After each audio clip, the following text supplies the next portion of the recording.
India کے شہر آگرہ میں مغل امپائر کے آرکیٹیکٹس کا ایک ایسا شاہکار موجود ہے جس کو آج پوری دنیا تاج محل کے نام سے پہچانتی ہے۔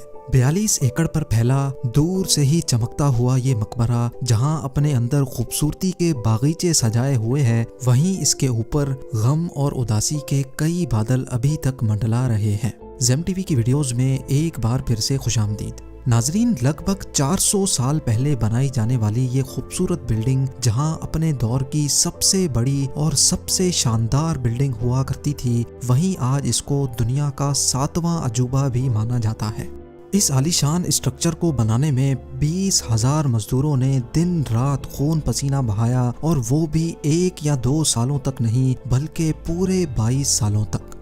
اگر آج کے دور میں اس کی قیمت کا اندازہ لگایا جائے تو سنگ مرمر کا یہ انمول مقبرہ حیرت انگیز طور پہ $1 بلین یعنی 7,500 کروڑ روپیوں سے بھی زیادہ مہنگا ہے، کیونکہ اس بلڈنگ میں مغل آرکیٹیکٹس نے اپنے ہنر کی کئی ایسی نشانیاں چھوڑی تھیں جن کی دنیا کے ٹاپ انجینئرز بھی آج تک تعریف کرتے ہیں۔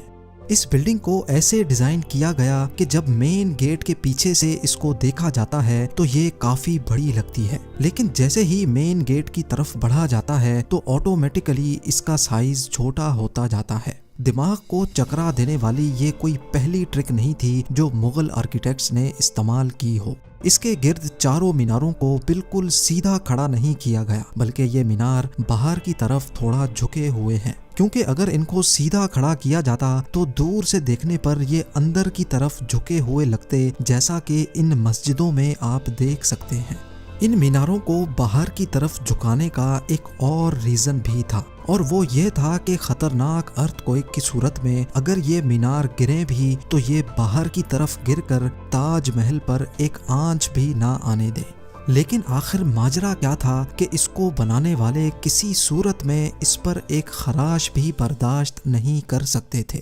تاج محل کے وہ کون سے راز تھے جن کو 400 سال پہلے چھپانے کی کوشش کی گئی تھی، اور جب اس دور میں کنکریٹ یا اسٹیل ہی نہیں ہوا کرتا تھا تو آخر اس عالیشان مقبرے اور اس پر موجود 40 میٹر اونچے ڈوم کو کیسے بنایا گیا؟ یہ سب اور اس سے بھی زیادہ آپ جان سکیں گے آج کی اس اسپیشل ویڈیو میں۔ ناظرین، یہ معاملہ اسٹارٹ ہوا تھا سن 1607 میں، جب انڈیا اور پاکستان کے اس خطے میں مغل امپائر کا ہولڈ ہوا کرتا تھا۔ اس دن مغل شہنشاہ کا سب سے چھوٹا بیٹا شہاب الدین محمد خرم 15 سال کا ہو چکا تھا، اور اسی کی سیلیبریشن کے لیے آگرہ فورٹ میں ایک عالی شان پارٹی رکھی گئی تھی۔ خرم مغل شہنشاہ کو سب سے زیادہ عزیز تھا، اسی وجہ سے اس کے ہر جنم دن پر اس کو ہیرے جواہرات اور سونے سے تولا جاتا تھا، یعنی جتنا وزن شہزادے خرم کا ہوتا تھا اتنا ہی خزانہ اس کے نام کر دیا جاتا تھا۔ لیکن اس جنم دن پر کچھ اور بھی خاص ہونے والا تھا۔ مغل شہنشاہ نے شہزادے خرم کی شادی اپنے ایک وکیل کی بیٹی کے ساتھ کر دی جس کو ممتاز محل کے نام سے جانا جاتا ہے۔ ممتاز اور خرم کو پہلے دن ہی ایک دوسرے سے بے انتہا محبت ہو چکی تھی، اور اس وقت یہ کسی کو بھی معلوم نہیں تھا کہ اس محبت کا بول بالا ہمیشہ کے لیے رہنے والا ہے۔ اگلے 10 سالوں تک شہزادے نے کئی جنگیں لڑیں اور ان میں بھرپور کامیابی بھی حاصل کی۔ اسی وجہ سے شہنشاہ نے خوش ہو کر ان کو شاہ جہاں کے لقب سے نوازا، جس کا مطلب ہے دنیا کا بادشاہ۔ شاہ جہاں کی ٹوٹل 6 بیویاں تھیں جو آگرہ فورٹ کے حرم میں ہی رہتی تھیں۔ ان 6 میں سے شاہ جہاں سب سے زیادہ محبت ممتاز سے کرتے تھے، اور یہی وجہ تھی کہ ان کا زیادہ تر وقت ممتاز محل کے ساتھ ہی گزرتا تھا۔ وقت تیزی سے گزرتا جا رہا تھا، اور 4 سالوں کے بعد یعنی 1621 میں مغل شہنشاہ اچانک چل بسے۔ شاہ جہاں جو پہلے ہی مغل امپائر میں خاصا فیمس ہو چکا تھا اور جو شہنشاہ کا چہیتا بیٹا بھی تھا، 1628 میں یعنی باپ کی موت کے 7 سالوں بعد اس نے شہنشاہ کی گدی سنبھال لی۔ پوری مغلیہ سلطنت اپنے نئے شہنشاہ سے بے حد خوش نظر آتی تھی۔ یہ وہ پیریڈ تھا جب مغل امپائر اپنے پورے عروج پر تھی، یعنی پورے انڈیا پاکستان کے ساتھ ساتھ افغانستان کے بھی کئی حصوں میں مغلیہ سلطنت کا راج ہوا کرتا تھا۔ سارے فیصلے شاہ جہاں خود کرتا تھا، جبکہ ممتاز محل پیچھے رہ کر شاہ جہاں کو مشورے دیا کرتی تھی۔ لیکن کسی کو بھی اس بات کا علم نہیں تھا کہ یہ خوشیاں عنقریب ماتم میں بدلنے والی ہیں۔ گدی سنبھالے ابھی 1 ہی سال گزرا تھا کہ ایک بار پھر سے مغل امپائر کو دشمنوں کا سامنا کرنا پڑا۔ اگلے 2 سال جنگ چلتی رہی اور شاہ جہاں کو اس جنگ میں بھی بھرپور کامیابی نصیب ہوئی، لیکن شاہ جہاں ابھی اس کامیابی کا جشن مناتے کہ ان کو ایک افسوسناک خبر سے آگاہ کیا گیا۔ ممتاز محل جو کہ شاہ جہاں کے 14ویں بچے کو جنم دے رہی تھی، اس کی حالت بگڑ گئی اور 17 جون سن 1631 کو وہ نہ چاہتے ہوئے بھی اس دنیا سے چل بسی۔ پوری مغلیہ سلطنت کا جشن دیکھتے ہی دیکھتے ماتم میں بدل گیا۔ یہ خبر جو شاہ جہاں پر آگ بن کر گری تھی، اس نے تو جیسے ان کی دنیا ہی ختم کر ڈالی۔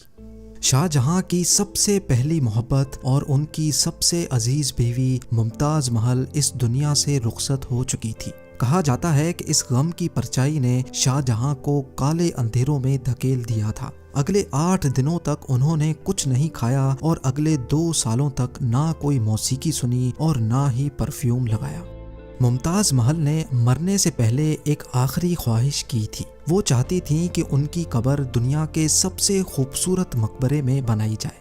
اس ٹاسک کو اور ممتاز محل کی آخری خواہش کو پورا کرنے کے لیے شاہ جہاں نے اپنی ساری دولت اور پوری زندگی وقف کرنے کا ارادہ کر لیا۔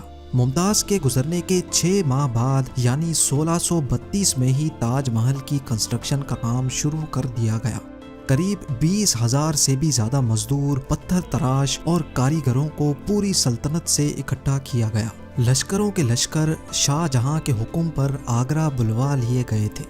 کیونکہ ممتاز کی قبر یمنا ریور کے برابر میں موجود تھی، اسی وجہ سے اس جگہ پر دنیا کی سب سے خوبصورت بلڈنگ بنانا کافی مشکل ٹاسک تھا۔ ریور کے کنارے زمین کافی سافٹ ہوتی ہے اور اگر یہاں کھدائی کا کام کیا گیا تو پانی کا بہاؤ تاج محل کی فاؤنڈیشن کو بھی نقصان پہنچا سکتا تھا۔ اس مسئلے سے نمٹنے کے لیے مغل انجینئرز نے یہاں سب سے پہلے زمین کے اندر کئی کنویں کھدوانا شروع کیے۔ مزدور یہ کنویں تب تک کھودتے رہتے جب تک خشک زمین نظر نہ آ جاتی تھی۔ ان کنووں کو پتھروں اور گارے سے بھرا گیا اور پھر اس کے اوپر پتھروں کے بڑے بڑے کالمز کھڑے کیے گئے۔ اس سارے کام کو انجام دینے کے لیے مزدوروں کے ساتھ ساتھ ہاتھیوں کی ایک بہت بڑی فوج کو بھی استعمال کیا گیا۔ مغل انجینئرز کی یہ ٹرک کام کر چکی تھی اور اب ایک ایسی مضبوط فاؤنڈیشن تیار تھی جو نرم زمین پر بھی فولاد بن کر کھڑی تھی۔ فاؤنڈیشن کے بعد اب باری تھی ایک ایسے بلڈنگ ڈیزائن کی جو آج سے پہلے کسی نے بھی نہ دیکھا ہو، ایک ایسا ڈیزائن جو پچھلے سارے ریکارڈ توڑ ڈالے۔ تاج محل کے ڈیزائن کا آئیڈیا شاہ جہاں نے اپنے باپ دادا کے مقبروں سے لیا تھا۔ باپ کے مقبرے سے میناروں کا آئیڈیا لیا گیا، دادا کے مقبرے سے بلڈنگ کور کا آئیڈیا لیا اور اپنے انکل کے مقبرے سے ڈوم کا آئیڈیا لیا تھا۔ اور جب ان سب کو کمبائن کیا گیا تو ایک شاندار اور عالی شان ڈیزائن ابھر کر سامنے آیا۔ بلڈنگ کے اسٹرکچر کو بنانے کے لیے لاکھوں نہیں کروڑوں اینٹیں موقع پر ہی بیک کی گئیں۔ یہ سب اتنا آسان نہیں تھا اور اس میں لا تعداد پیسے بھی بہائے جا رہے تھے۔ ہر گزرتے دن شاہی خزانہ تیزی سے خالی ہوتا جا رہا تھا، لیکن شاہ جہاں کو کسی چیز کی پرواہ نہیں تھی، بس ان کو یہ کام ہر قیمت پر کمپلیٹ کرنا تھا۔ کہا جاتا ہے کہ تاج محل کی کنسٹرکشن میں اتنے زیادہ لوگ لگائے گئے تھے کہ ان کی وجہ سے آس پاس کے علاقوں میں کھانا پینا ختم ہو گیا تھا۔ 20,000 مزدوروں اور کاریگروں کی ڈیمانڈ پوری کرنے کے لیے شاہ جہاں نے آس پاس کے تمام علاقوں سے اناج آگرہ منگا لیا تھا۔ کئی سالوں کی محنت کے بعد بلڈنگ کا اسٹرکچر کمپلیٹ ہو چکا تھا اور اب باری تھی اس کو سنگ مرمر سے سجانے کی۔ یہ سنگ مرمر آگرہ سے 400 کلومیٹر دور راجستھان سے منگایا جانا تھا، کیونکہ یہاں کا مکرانہ ماربل آج تک دنیا کا فائنسٹ ماربل مانا جاتا ہے۔ شاہ جہاں نے تاج محل کے لیے پورا مکرانہ ماربل ریزرو کر لیا تھا، یعنی جب تک تاج محل کی ڈیمانڈ پوری نہیں ہو پائے گی تب تک کسی کو بھی یہ ماربل خریدنے کی اجازت نہیں تھی۔ 1000 ہاتھیوں کی مدد سے ہزاروں ٹن وزنی ماربل راجستھان سے آگرہ منگایا گیا۔ تاج محل کا یہ خوبصورت ڈوم اتنا بڑا ہے کہ اس کا اندازہ صرف آنکھوں سے دیکھ کر ہی لگایا جا سکتا ہے۔ آج کل اس طرح کے ڈوم بڑی آسانی سے اسٹیل اسٹرکچر پر بنائے جا سکتے ہیں، لیکن 400 سال پہلے 40 میٹر اونچے ڈوم کو بنانے میں ان کے پاس صرف پتھروں کا ہی سہارا تھا۔ اس ڈوم کو بنانے میں مغل انجینئرز نے جو اسٹریس کیلکولیشن کی تھی اس کی آج کے انجینئرز بھی بہت تعریف کرتے ہیں۔ تاج محل کی فنیشنگ کے لیے اس کو پیٹرا ڈورا یا پرچن کاری سے ڈیکوریٹ کیا جانا تھا۔ پیٹرا ڈورا ایک ایسی کلاکاری کو کہا جاتا ہے جس میں قیمتی پتھر کو ماربل کے اندر تراش کر لگایا جاتا ہے۔ ماربل کو بڑی مہارت اور باریکی سے قیمتی پتھر کی شیپ کے حساب سے تراشا جاتا ہے اور پھر اس میں پتھر کو گلو کے ذریعے چپکایا جاتا ہے۔ تاج محل پر استعمال ہونے والی گلو کوئی عام گلو نہیں تھی۔ کافی ریسرچ اور لیبارٹری ٹیسٹ کے بعد معلوم پڑا کہ یہ گلو شیرہ، لیمن جوس اور سنگ مرمر پاؤڈر کو ملا کر بنائی جاتی تھی۔ وہی سیم گلو آج بھی تاج محل کی رینوویشن کے لیے استعمال کی جاتی ہے۔ تاج محل کی خاص باتوں میں ایک بات یہ بھی ہے کہ یہ دن میں 4 مرتبہ اپنے رنگ بدلتا ہے۔ سورج نکلنے سے پہلے یہ بالکل بلیک شیڈ دیتا ہے، سورج نکلنے کے بعد یہ لائٹ یلو اور پنک شیڈ دیتا ہے، جبکہ دوپہر کے وقت تاج محل کی خوبصورتی کا نیا رخ دیکھنے کو ملتا ہے، نیلے آسمان پر جیسے موتی چمک رہا ہو، اور سن سیٹ کے وقت یہ پوری بلڈنگ گولڈن کلر کی دکھائی دیتی ہے۔